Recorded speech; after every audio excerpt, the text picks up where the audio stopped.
Hi, and welcome to today's 4 Minute Mark. Let me just caution you that if you did not listen to last week's 4 Minute Marks, you may want to do that before you listen to this week's 4 Minute Marks to get where I'm coming from. But we are still in Mark chapter 13, and I'm still trying to make sense of this for us all. And we are starting at verse 24, and we're going to read 24 and 25. But in those days, following that distress, the sun will be darkened, and the moon will not give its light. The stars will fall from the sky, and the heavenly bodies will be shaken. And that is a quote actually from the book of Isaiah.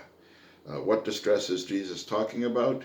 Again, it's either the distress at the fall of Jerusalem, or it's a distress at the end of the age when the anti-God forces finally rise up united to oppose God.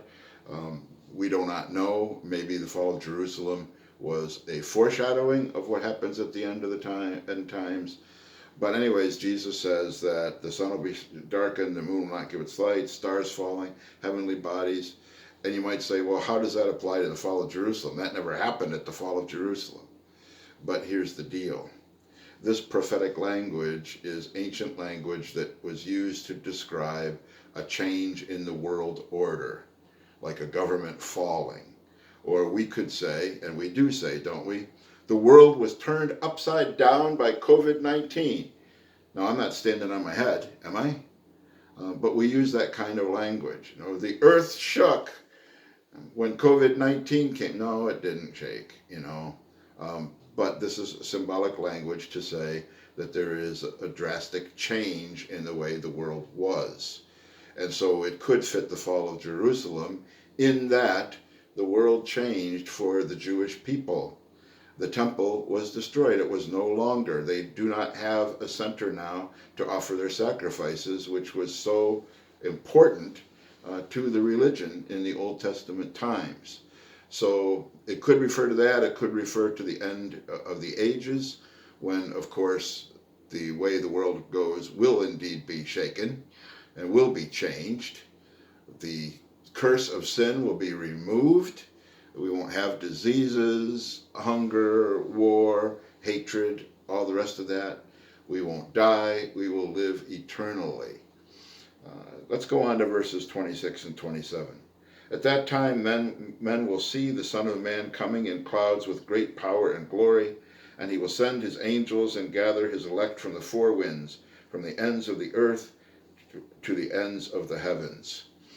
Again, this could be referring to the end times when Jesus returns to earth, the same thing that Paul talks about in 1 Thessalonians. It could be referring to that, but it also could be referring to Jerusalem. We say, how?